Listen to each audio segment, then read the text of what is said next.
Welcome to the Fight Podcast with Jake and Nicci Hamilton, where we discuss the complexities of marriage and manhood through real, raw, personal stories.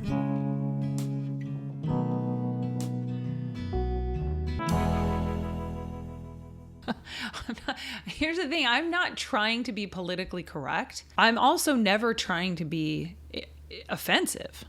For the sake of being offensive. I mean, God, I'm offensive all the time. Unintentionally offensive because I just say what I think. So, if you say what you think enough, you really are going to offend everybody. Mm-hmm. This is like the tearing of my heart all the time because I really have a deep desire to be compassionate to everyone I'm around, and I want them to feel loved. And at the same time, who I was wired to be is pretty no lid on my id. There's something deeply inside of me that has to say exactly what I'm thinking really before I've thought it out, and say exactly what I'm seeing before it's been fleshed out. And so these two things are constantly in battle with each other because you end up hurting people with truth. Yeah, and I fall on the end of like the opposite end of the spectrum where I'm just trying to make everybody feel good. Yeah, you're pretty well, you know why? Because that's the other thing. You're wired to be very sensitive. Mm-hmm. So when people say things, it deeply hurts you. Like words spoken deeply hurt you. So I think you have a sensitivity to that, where for me, I'm pretty hard to offend. Not that you're not necessarily offendable, you get hurt. Yeah. And I don't get hurt or offended as easily. So I think I naturally will, like, things will come out of my mouth because I want people to be raw honest with me. Right. And I appreciate it. And I can kind of take the punch and then discern, is that truth or where are you coming from with that? And be able to disseminate that and not get too hurt or offended by it. And so I'm always thinking about how are these words going to affect the people that I'm communicating to. So I'm hypersensitive to it, and I'm plus, because I preach a ton and I'm saying things a lot and I use a lot of words. I'm trying to think through what's going to communicate. I am constantly thinking through what language is going to help you receive what I want you to receive. So I'll even communicate it in a way I don't necessarily fully mean, simply to get them on the road I want them to be on. But are you saying you communicate it, but do you go soft? Oh, No, I won't go soft. I'll find a language that's direct, that's caring, so that they can process it within themselves, even if I don't have to. So the perfect case scenario for me is I'm able to say something that's direct and caring in such a way that you get the self-revelation of what I was hoping you'd get to anyway. You're really good at that. You're really good at that. That's like my entire target like to define my entire target when I'm doing coaching and sparring sessions, when I'm preaching. It's like I want to say it in such a large basket that you're able to look in and pull out the fruit that I was hoping you'd pull out anyway.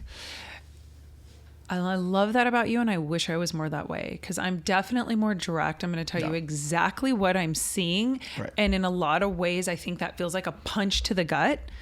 And if you can't receive that, it could be very hurtful. And my intention is never to hurt or be damaging, but it's how I'm wired, because I can see what's going on pretty clearly, pretty quickly. Well, I think that's why it's going to be even so helpful for the women's stuff that you're doing. Some of the things that were the events that we have coming up for marriage and for women, that it's like there's a group of people who are like, we want that because I only have a couple days here, or I only have one day here, or I only have a session.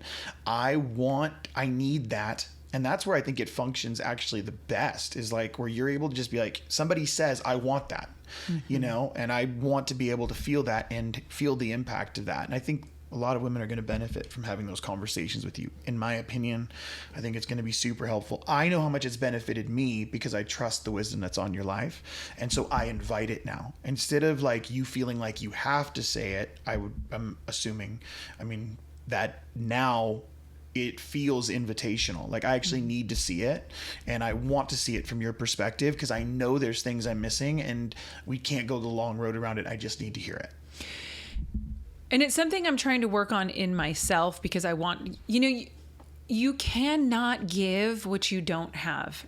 I see this so much in people who want to go out and save the world because they've come from troubled, hard stuff. So they've done, some work, and now they want to go out and give it to other people, and they're life coaching and they're doing all these things.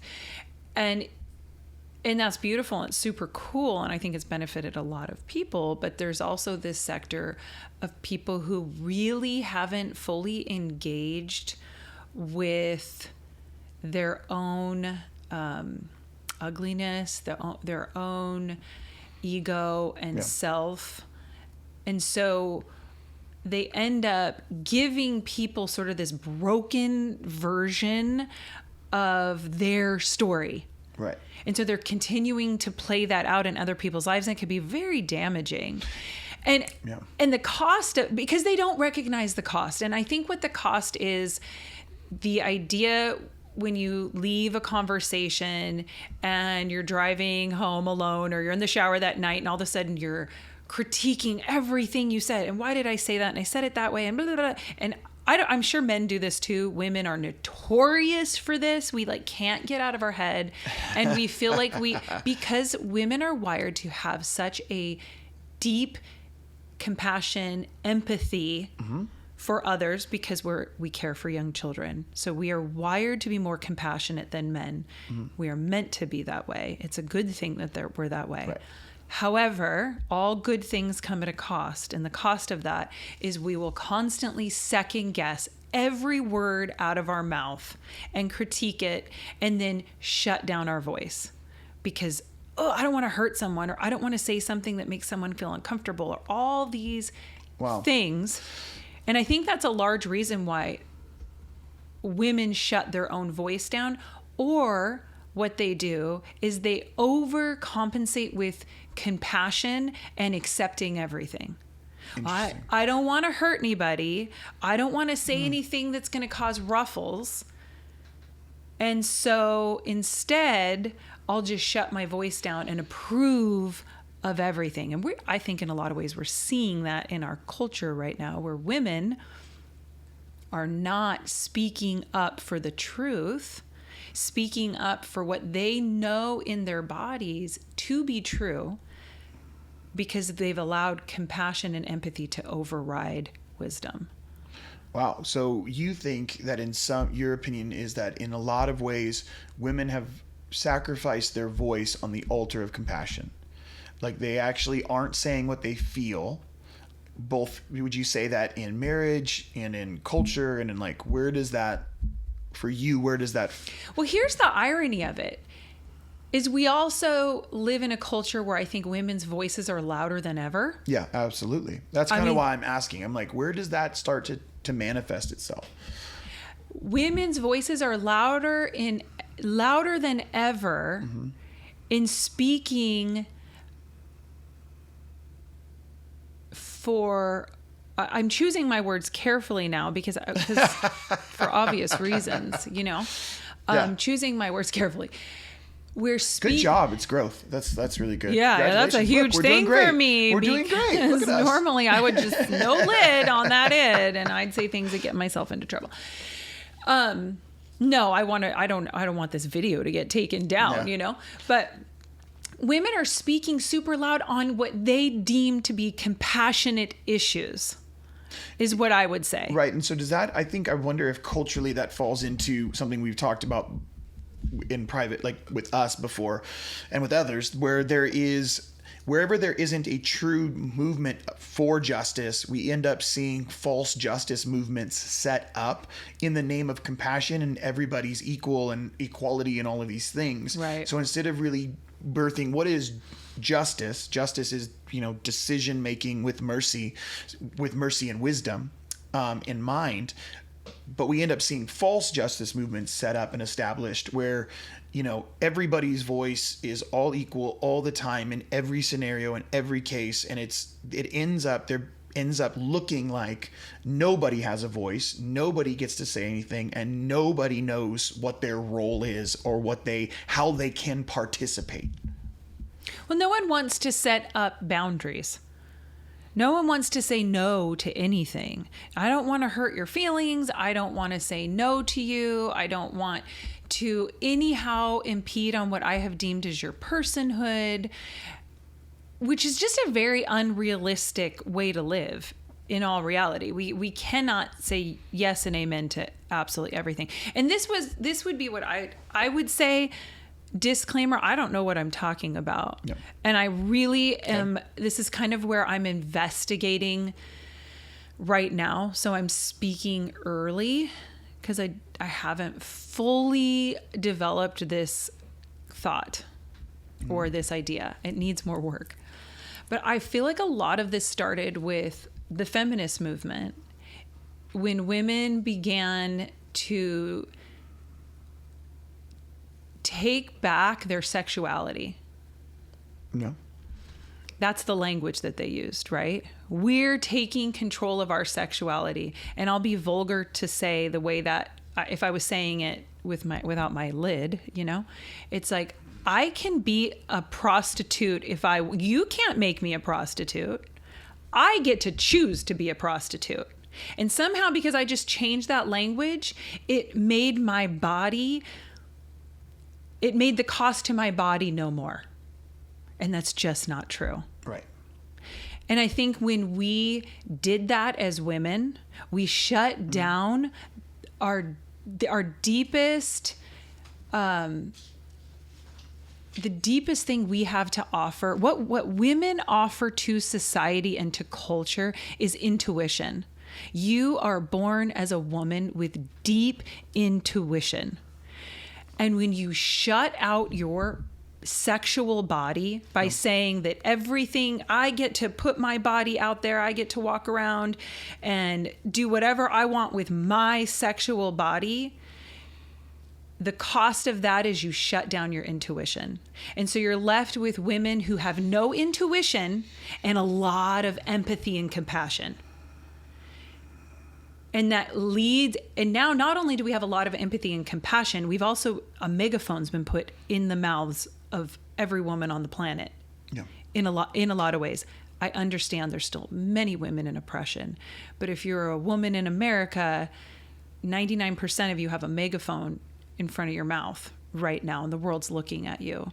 And we're all standing here with no understanding or attention and attunement to our bodies. And we've shut out intuition, and we're full of empathy. And I think that is the world we are seeing manifest politically, spiritually, and psychologically today. Yeah, because you're talking about a generation that's oversexed and underloved. So the sexual revolution puts us in this position to basically think about freedom in terms of my opinion. So freedom becomes a more than my opinion. Freedom becomes I can use my body, my thoughts, my body, my thoughts, my reality I get to create, and then I get to tell you what my reality is, and then you have to subject yourself to my reality, because that's the fullness of what comes out of a sexual revolution.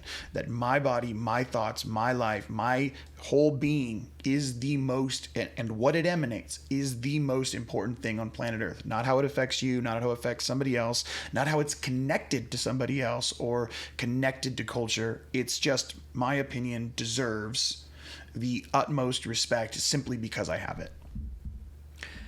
And as women, we don't know how to stand against that, because we've shut down our intuition that would tell us, whoa, that needs to be disseminated. We need to stand up to that, because I think it's a woman's intuition married with her empathy and compassion that allows her to walk in her fullness.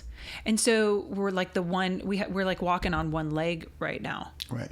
And so we just want to show compassion and empathy to everyone around us. And I wonder if, connected to that, I wonder if many, because again, we're not experts on this, it's just a conversation. Because I'm wondering how much of men's experience is because they want to love, they need, let's just say they need and they desire the attention and the affection of the feminine, that they sort of submit themselves to whatever sort of version a woman exudes, so that he can get the love and affection he needs, the care and affection and attention that he needs from the feminine, by sort of, there was this bump, I remember reading in a book one time, there was this bumper sticker that says, what was the exact phrase? They brought it up and it had something to do with like,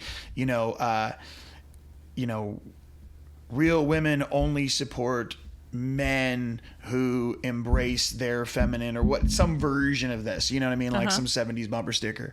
And the whole concept even behind it was like this reality of like, well, I have to support feminism because I want to support women, not just because I want to support women, but because I actually need feminine attention and affection in order to be who I am and my masculine body. I need that. I need to understand that. So I'm going to support it in whatever way you tell me, simply because I need the affection, the attention. In the midst of that, as it's been exaggerated and exaggerated and exaggerated and exaggerated all over the planet, mostly in first world, there is this reality where men now are lost in it because they don't know what their space is.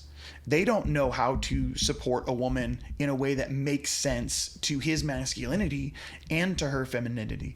It's both genders end up being completely lost in the world of this. And now I would go back even to say, as you're talking about sexuality and in sort of this empowering sexual revolution, that as the church lost its voice in that, because it won't talk about body, it won't talk about sexuality, we can't go look at the rest of the world and blame corporate America, blame social media for the reality that we're living in currently, because it was our job to define that. It was our job to define and celebrate physical body. It was our job and responsibility to define healthy sexuality, not just put boundaries around it, which is only a small part of of revealing the beauty of something. A small part of revealing the beauty of something is the limitation of it, the beauty, the boundaries of it. The real beauty is in expression, is in knowing, is in definitions and understanding and mystery and complexity and awe. And when the church basically removed their voice from that, especially during sexual revolution and all the stuff that's been following, we've removed ourselves to silence in the areas of body and sexuality. So the world then gets to define what that looks like in a much broader scope and a much more chaotic scope. In silence, there is chaos. When we don't have a voice into things, if we don't allow God's perspective to be seen in these things and the beauty that God has set up for us, then the world in our silence gets to make it up whenever they want. And if we're shameful and feel guilt about it, especially sexuality, shame and guilt is in there, then we can't speak to it. Then when we portray it, we're doing it through this lens of shame and guilt, which means if we're doing that and we're the representation of God to a culture, then the culture goes, oh, does God think sexuality and your body is shameful? So that's the impression they get. And then they don't know what to do in their own skin. So I don't know if that fully makes sense or it's a fully fleshed out thought, but I feel like it's left us in this place where both genders don't know what part they play in connection, communication, relationship. It's just led to nobody wants to define it. Nobody wants to say anything. And especially in a marriage relationship, I saw this meme that I thought was so funny, and people will be offended by it, but it is what it is. It had 3 images on it. It's the Save Your Sons crew, which is like my favorite meme page to follow on social media because it's just so great. It's so awesome about family, marriage, raising up sons and daughters.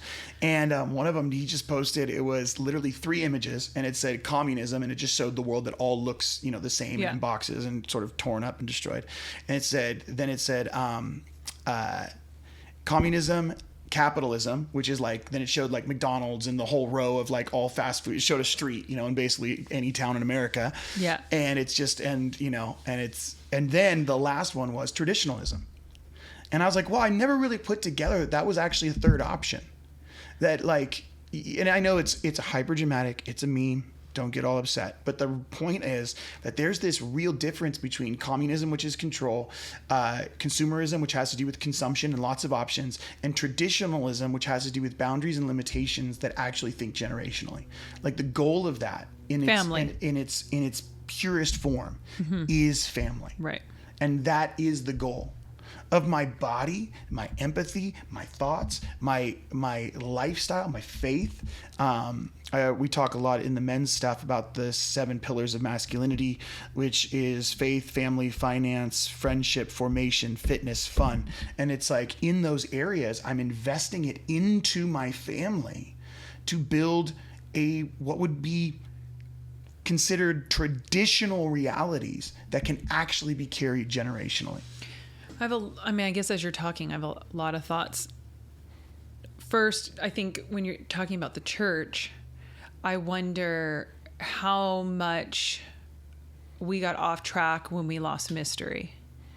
Because I think that is when we start having to give answers to things that don't have language and that don't have understanding in the way the human mind can contain it, we're forced to make things black and white that were never meant to be black and white, and to put lines in the ground that lines in the ground don't work for.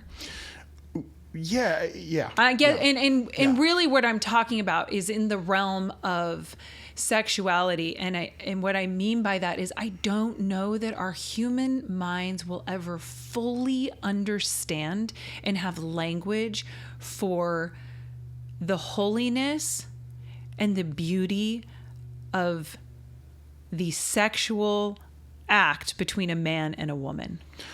And we've tried to give language and take mystery out of that. Yep. And in doing that, it's got real muddy.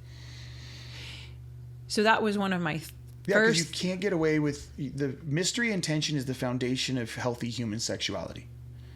If we're going to do it well and connected to God's heart for this. We see it in the garden that they were naked and unashamed. Right. Those two pieces go together. So if there is shame... It didn't come from the heart of God, it came from fallenness. Somewhere in our story, there's fallenness. Mm-hmm. If there's shame connected to our sexuality, somewhere there's brokenness. Let me just stop you there. Yeah. There's no if there is shame. No, I promise you there is shame. If you are a human being walking on the earth we live today, there is shame. Yeah, and trying to engage with your sexuality in a healthy way. Right. Absolutely. And the hard part is when we got rid of mystery in the sense of what this thing means and tried to give it, because the hard part is when we get rid of mystery, all you're left with is law. Mm-hmm. So because it's spirit and law, right? So like it's the law, then the spirit. You know, Jesus talks about this in scripture. We know the Old Testament is law, the New Testament is spirit. There's all this framework for this in scripture. But the reality is if I don't have any real healthy spirit-filled understanding of mystery and wonder and awe, then all I'm left with is law. And that's all I can give to anyone else is law. And I feel like in order to be a good human, I have to have this deep black and white understanding of sexuality and my sexuality, and I can't be broken. And I can't have shame because the whole world and the super pop stars out there walking around, you know, putting their bodies all out there. That's the way we're supposed to be. So I need to be like that. So there's a lot of confusion. And what I would say is that, because I feel like when I say, oh, everyone has shame around their sexuality, there's people go, oh, I don't. Because I have these people in my world who I am so sexually free and I am so in tune to my sexuality. And I think, well, you haven't engaged with the depths of your own heart to know that if you're walking on planet Earth today, you, in a human body, you have been sexually assaulted. And it might not look like I've been molested, I've been raped, I've had these extreme abuses. But if you've ever walked in front of a Victoria's Secrets, you've been sexually assaulted. And what we mean by that, to give a real clear definition, is I am being forced to look at images I didn't choose to look at. So when that happens, when I'm looking at YouTube and on the side little recommendations, there's a short clip of something that's sexually driven, that's, whatever, those are assaults that are considered assaults because they are happening without my what's the word I'm looking for? Without my consent. Without my consent. Well, and I would say that our this is the mystery of it. The mystery that I believe we don't fully understand is that your sexuality is so holy. I think about, only being able to look at, like, Moses only seeing the backside of God. Yeah. Right? Yeah. There are certain things that are so holy, we cannot look at them with human eyes without wearing the lenses of holiness. And so, yeah, you might say, oh, walking by Victoria's Secret. Come on, we should feel, because this is what I hear from people, women, oh, we should feel so comfortable in our bodies and blah, blah, blah. And I want, let me look at these beautiful women's naked bodies, or men, and all these things. And that's beautiful. And I want to celebrate that. And I understand that's a truth. There's a truth in that. But the reality of it is, it's so mysterious and so wrapped in holiness that for us to just walk by a Victoria's Secret of a woman in a bra in a sexual position as if it's nothing but a poster on a billboard, you have put yourself and your body in a place to be sexually assaulted, and it's affecting you at a level that you have no ability to even absorb, because the culture around you has indoctrinated you. All of us, we are all indoctrinated by the mother culture. It's as much as you don't get to choose the air that you breathe. It's something you cannot see, but it embodies you daily. And so to give it no recognition is to never allow yourself to fully embrace the cost that your body, your sexual body, has endured from the day you entered this planet. There's just so much. I guess there's just so much in there. The image that came to my mind, even while you were talking about the Victoria's Secret thing, because again, some people will be like, "It's not a big deal," and I think that's what's so hard, is when we start saying something isn't a big deal.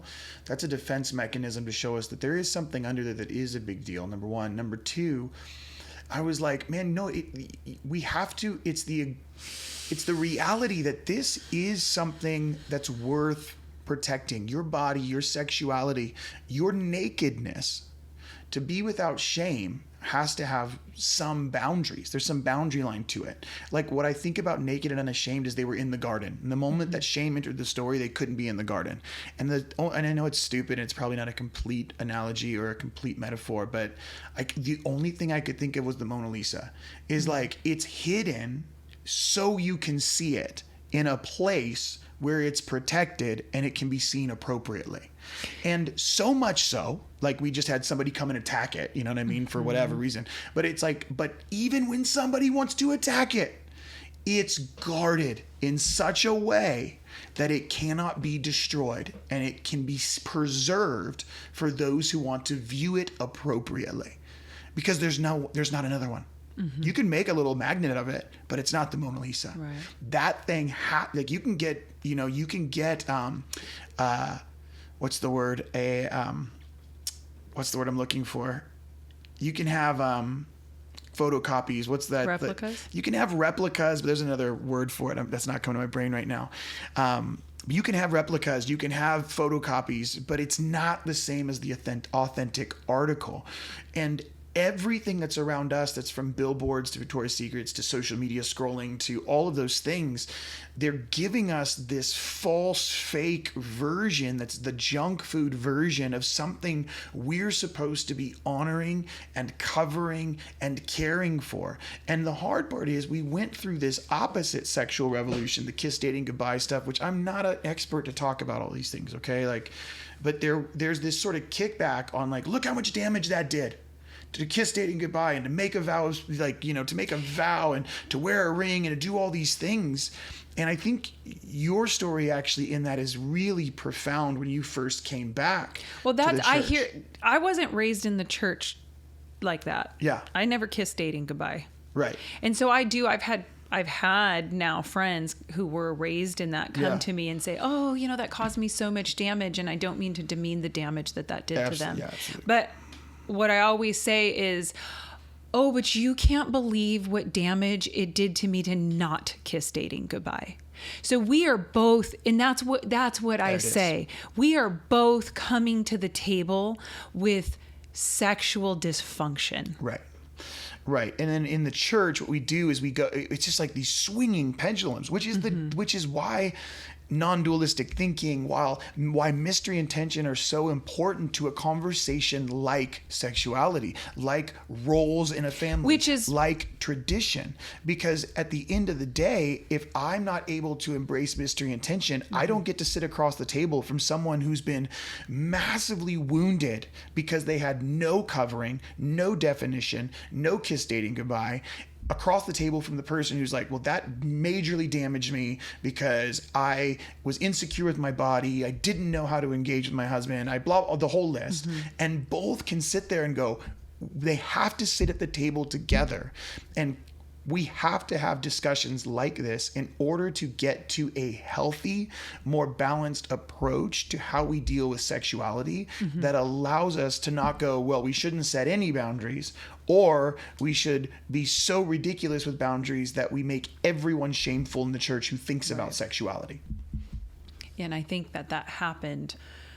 I think a lot of that happened when we took the holiness we took the cross off the stage, when we took the holiness away from the altar. We don't even we don't even call it an altar anymore. We call it a stage. That just really hit me hard right now. You know what? Just dang, because we've and there's something in that we've lost the ability to stand in mystery, in awe, and in holiness. Where is the awe? And you cannot have a conversation about sexuality without having a conversation about holiness and awe. I wonder if so this is just, I'm thinking out loud here, never thought these thoughts before, but we know that in culture, secular culture, or whatever you want to call it, there's just in society as a whole, there is this move to go, I'm going to overcome shame by being shameless. So I'm going to just put my body out there in 1,000 different ways so that I control the narrative. It's how I control my shame. Right. It doesn't actually make the shame go away. I control it. Yeah. So I'm going to get rid of shame by being shameless. Yeah. What I wonder inside of the church, which I've never thought this thought before, because I never connected talking about our body to talking about the body of Christ in the sense of the actual broken bread of communion. Like, I wonder if there's some connectedness to where we've so forgotten his body broken for us that we end up breaking our bodies for ourselves. Wow. Like, I wonder if there's some connectedness, because I love what you're saying, the altar, because that's what it says in Romans. It says offer your bodies. Like it says, offer our bodies as living sacrifices, holy and pleasing to God. Well, there obviously is direct imagery there to the communion table, to the Eucharist, to the altar, where he offers his body, he offers his blood, he offers his body broken for us, for the redemption of the world, for the redemption of my sin, to cover my sin. And I'm wondering if there's some reality of we've so dishonored and disconnected from the broken body of Jesus that we don't actually have any, this is, I guess, the best way I put it, because I'm kind of rambling. The best way I can put it is, I wonder if because we lost value for his body, we lost value for ours. Yeah, I love that. Like, I wonder if there's somewhere because I guess that's like, it hits me so hard because I'm like, oh, he took on our body. Like, he didn't have to do that. Like, Christ is the fullness of God wrapped in flesh. Like, he takes on an actual earthly body, which gives it dignity, which gives it honor, which gives it beauty and complexity. And he models that for us. And we're supposed to do this in remembrance of him, where we actually take communion and we remember that God took on flesh, and his body, therefore, his body has value. And that value, by the extension of his broken body, broken for us, that Christ in me, the hope of glory, that my body has value. And if it has value, what should I do for it and with it that communicates value? But the moment he's removed from the altar, the moment he's removed from the center of our gathering, and we move to romantic worship language, we now live in a romanticized version of Christ and his body instead of the broken, bleeding version of his body. And it loses value because now it's just a romantic emotional statement instead of this connectedness to the value of his broken body and what incarnational reality actually means. Does that make sense? I don't know that's really beautiful. I feel like there's something deep in there, but I don't know. I can't fully articulate it. But we lose our sexuality, and shame enters the story when I lose the value of my physical body that Christ says my body has.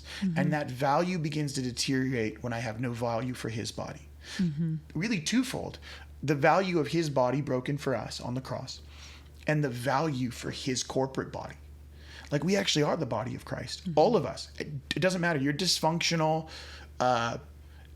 wrong theology, different theology, better way of saying it, different theology than you. Well, which is why we see the body of Christ so fractured. It's fragmented and fractured. And our bodies are so fragmented and fractured. God, there's nobody that, I mean, you meet people, and you can immediately, when you sit down and hear their story, you hear about how fragmented they are in their thoughts, in their body, how they've disengaged from certain pieces of themselves. And that's exactly what you're talking about.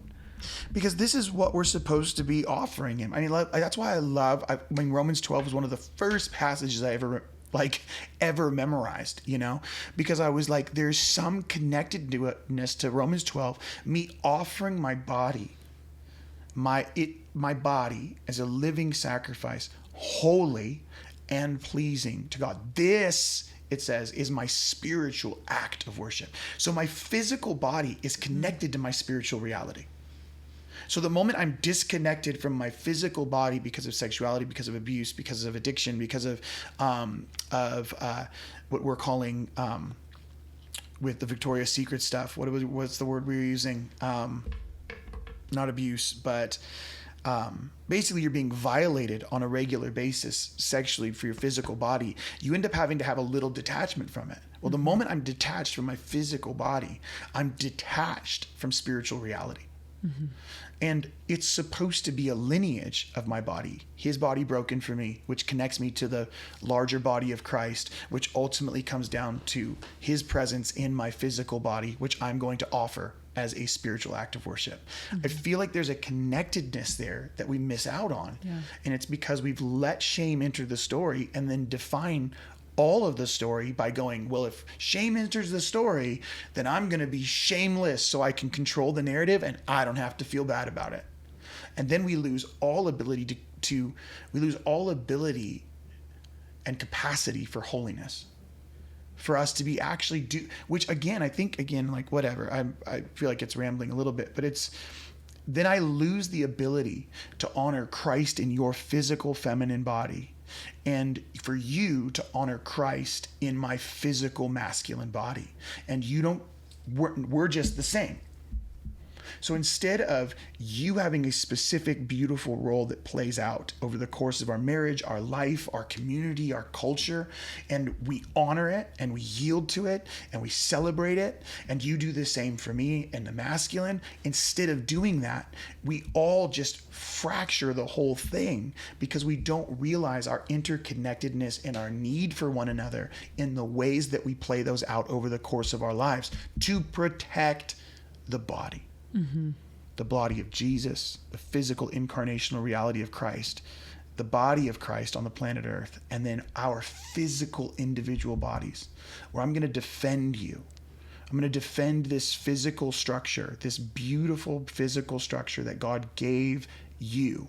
And men being able to do that for women all over the place. You know what I mean? Like, I wonder how much of women feel like they have to defend themselves with their sexuality so that men don't steal it. Mm-hmm. So, well, then I'm going to define it and I'm going to give it so that you can't take it from me because I control it. And that's where we see ourselves now, that women have lost the ability to gain control. It's like we've put exactly what you said. It's like, oh, well, I'm going to control the narrative now. I'm going to allow the same things to happen to me, but I'll just control the narrative. And so now I'm choosing it instead of it choosing me. Yeah. And one of the men that we were sitting with, that we were working with, he was in one of our gatherings, and he's like, well, no, sex is actually just a part of, like, if you don't sleep with a girl, like, they're going to know that you're not really serious about this relationship. So if you don't sleep with them, like, they're going to find somebody else who will sleep with them, because it doesn't communicate commitment, it communicates value. Like, if you value this relationship, whether we've been dating for 3 weeks, 3 months, 3 years, or been together for how long, it's communicating that you value this relationship. Not that you're committed, mm-hmm. just that you value it. Now, you might not value it next week, but at least I know you're valued right now. Mm-hmm. So it makes me feel valued. And I'm going to control that narrative by making sure that we know that this isn't going anywhere unless we're doing that. And it was hard for him to even think about it any differently, because he's a young man in the church dating. Yeah. And the pressure of all of culture I felt bad for him. Mm-hmm. Not because women are doing it wrong, because we're all doing it wrong. And we've fractured the story so much. And again, it may be oversimplifying it, way over spiritualizing it, I'm not sure. But I wonder if there's something about coming back to the beauty of incarnation, God wrapped in flesh, and the beauty of communion back at the centerpiece of our religious experience, our Christian experience, that helps course correct some of the shame, because that's covered in blood, the shame and the dishonoring of each other's bodies that we've done mm-hmm. in culture, both in the church and out.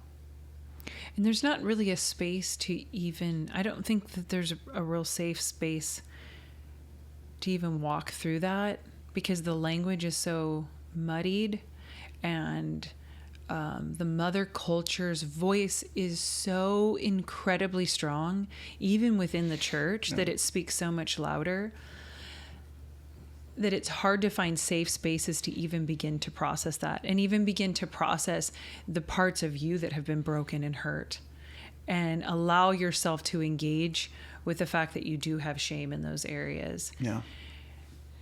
So it's a complicated conversation. It is, but there's a lot of voices out there, even quote unquote Christian voices out there, saying, well, we have the answer to your sexuality. And this is what I would say is, I don't know that anybody has the answers. We are so far removed from embracing the mystery and the holiness of it to say that you have an answer for how someone's sexuality is meant to be protected. I think that takes a lot of arrogance, because chances are you really haven't engaged with your own brokenness. And I mean that in the sense, I find a lot of the really loud voices, even in the church. In fact, I just heard this story. I won't say who is doing it, but there was a friend of mine who said that they were encountering a Christian women's conference for married couples, and that part of that weekend was the women were supposed to go on stage and seduce their husbands. This was like in front of 70 people. Right. This was supposed to free them from their sexual bondage, as if women are need any more freedom from sexual bondage in that way. Yeah. We absolutely do need freedom. We don't need freedom to be more liberated naked sexually and in front of other people. And if you have to seduce your husband, is there real connection there anyway? There's not. I don't understand the logic. The whole thing is messed up. So that was part of their exercise. Come up and show us how you can seduce, like free your inner feminine by seducing your husband in this room in front of all of us, so we can see you do. See, I don't know why you would want to do that, but I thought, oh my God, that's in the church. That's how women in the church are telling other women in the church to find their sexual freedom. My point is, we are very, very lost. We are so far lost in our sexuality that I wouldn't believe anybody who tells you they have an answer, because they absolutely don't. I think our answers have to do way more with getting on our faces and repenting. Not repenting because you have a female or a male body, but repenting because we have been a part of the mother culture who has so distorted sexuality, so distorted femininity and masculinity, and made it so confusing that we don't even know what it actually means to be a woman. We don't know what it means to be a man. We're really lost and confused. We don't need people giving us answers on how to be a better woman, how to be a better man, how to be a sexual human being. We need to just admit that we're lost. Well, I think we need to be, the language we use, we need to be witnessed, and we need our story to be held. Absolutely. Like, we need to be witnessed. Absolutely. We need our story to be witnessed. We need our story to be held. We need our story to be contained, so that we can walk through the pain and the beauty of how we've participated in that, and how we have distorted that in and of ourselves, and what led to it.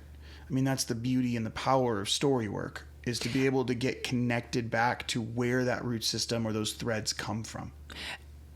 And in that, I think my conversations with women a lot of time have been, it's like, oh, well, okay, so I can kind of engage with the idea that there's shame there. Even that's hard to get to, which is surprising, because it's so shameful to have shame around your sexuality. Yeah. Because that... Like, I should be more free. That's not more free over there. What's happening over there is not more free. Right. So there's a first step is even releasing the shame of having shame. God, seems so really wild. Ridiculous, but that's really where we are, many of us. Really. And so, and it isn't so that, and step 2 isn't releasing shame so I can embrace my sexual body in front of the world in a way for everyone to see. No. Step number 2 is grief. And mourning. Always. And we're skipping over that because we just want to get to the freedom so quickly. I just want to be sexually free. I got to keep up with the Kardashians. I got to get this because I think it's actually one of the hardest things in society right now for women is to not know your sexual body. I mean, that's disgraceful in a world where you're, to bring the Victoria's Secrets is just the easiest to bring up. Yeah, but would you say that it's not about not knowing it? It's about that the shame actually comes from not presenting it in the way that everybody else is. Right, because it's pushed in your face at every moment. You don't pop up an Instagram. You don't walk out your front door. You don't turn on the radio. A specific version of it is being presented constantly. And because that's what we're experiencing, there's no space to process it, to grieve it, because it's constantly being shoved in. Do you understand you can't turn on the radio? Because it will be shoved down your throat. You can't watch a commercial. You can't open a book. There is nowhere to go to escape it. So it's a lot to ask somebody to sit in it with grief and mourning when there's no escape of the pressure. Asking somebody to do that in the pressure cooker in the heightened middle of it, and it's a lot to demand or even ask of anybody to do. So I recognize that. I don't think it's impossible, and I think hopefully we are creating spaces for that. I know that I'm trying to create spaces for that for women, and you're trying to create spaces for that for men, but the cost is very high, and I don't want to dismiss that. Yeah, and I think what you said is great. We have to admit that we can't do it in the pressure cooker. You can't there's this whole thing in tribal culture and this whole thing in initiation culture where you leave business as usual. You can't do transformation in the midst of social norm. Mm-hmm. Transformation does not happen in the midst of social norm. You have to remove yourself from business as usual into a sacred space. Mm-hmm. Where you can begin to facilitate the conversations necessary to begin to see again how life was supposed to be, to get renewed and reminded of what was actual intent, actual purpose, and what it was supposed to look like. Regardless of my experience or my pain or my circumstance, I still have to see what it was meant to be. Mm-hmm. And I think that is hard for people because the story, even when they get removed, they go to a conference, they go to a thing, they go to stuff, and the goal is more information that almost feels like it's more shame. Mm-hmm. Because now here's not only did I not do it right, I didn't even know I wasn't doing these other 10 things right. Instead of being just removed into a sacred space where I could dream and remember again mm-hmm. of what it was supposed to be mm-hmm. and grieve the fact that it wasn't. And it never will be in those places in my life again because it is broken. But redemption is possible. Transformation is possible. And that sacred space allows the discussion to be facilitated, not to be fixed, mm-hmm. but to be facilitated mm-hmm. so that there is care and containment for those stories. And I think that's one of the biggest pieces that when people are able to leave a situation like that, I love that word attunement. I can be attuned again to my body, my story, my reality, and I can begin the process of transformation because I'm now able to see a standard again. Mm-hmm. Your broken experience doesn't change the standard, especially if we're talking about scripture, if we're talking about God, if we're talking about Christ-centered reality. You don't get to change the standard because your circumstances were broken. We still we admit, we grieve, and we still adhere to that standard. And I think that process requires great kindness. It happens from finding those sacred spaces, from finding those places where you can grieve, where you can attune to, where you can have some level of attunement and containment so that you can create a path for yourself. Right. That is not dictated by the mother culture. And that is not an easy thing to do. But because in a lot of ways, that means you're going to the fringe. You're going to the great unknown. You're entering into the wilderness of yourself. And that's scary out there because it's really unknown. And it's not popular. And it doesn't fit in. And it means you're going to kind of be a little more on the outside. And that's hard to do. And it can come across against I'm going to say the scary word, religious. No. And I know that there's this huge thing about anti-religion, not being religious. We don't want to be religious. I understand that. I understand that religion becomes bad when it's forced upon somebody else. But when you find your own standards and you find your own way for what works and what is wisdom within you and your body, it's beautiful.